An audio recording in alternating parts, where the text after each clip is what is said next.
Hi, welcome back to Educator.com. Today we're going to be talking about tests in general, so all the various standardized tests you talk about. So test names are the registered trademarks of the respective owners. Said owners are not affiliated with Educator.com. The College Board was not involved in the production of and does not endorse this course.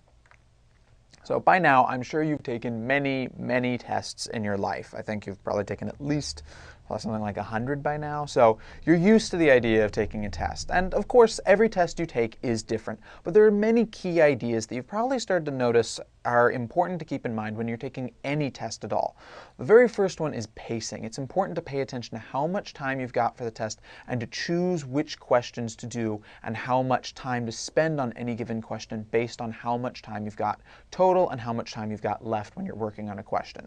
So along those lines, it's also important to know, when do you skip a question? When is it the right choice to skip a question? When is it the right choice to try to work really hard even if you're not sure you've got it immediately?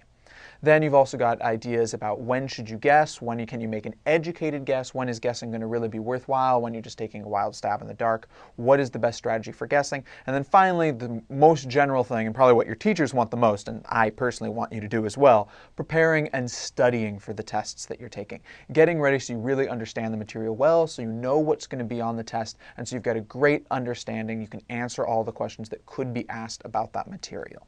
So that's pretty much what you've got for tests in general. Now, this course is designed specifically to teach to the SAT. So the point of this is to get you as good at the SAT as you can, but a lot of these skills and strategies can be applied to other tests. So keep these strategies in mind when you're approaching other tests, whether they're just normal school tests or other standardized tests that you're going to take down the road. A lot of these ideas are going to still stick around and they're going to be useful in those cases. Some of them are specific to the SAT, but a lot of it can be moved and applied to a lot of the tests you're going to encounter through your life. So in general, I'm sure you already know this, but there are two ways a test question can be answered. They're going to set them up in two different ways. First off, multiple choice. They're going to give you a selection of choices like A, B, C, D, E, as they do in the SAT. They'll give you some number of choices, and it's up to you to choose from those choices the correct answer. You look at them and you decide which one of these answers the question I was giving.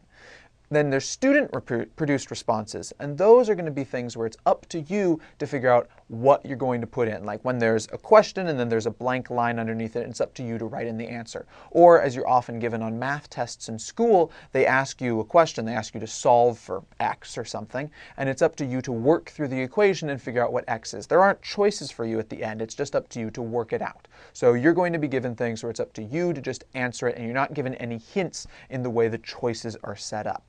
They could be called free response or something other than student-produced response, but I use that specifically because that's the term that they use on the SAT, so we might as well get used to hearing it. So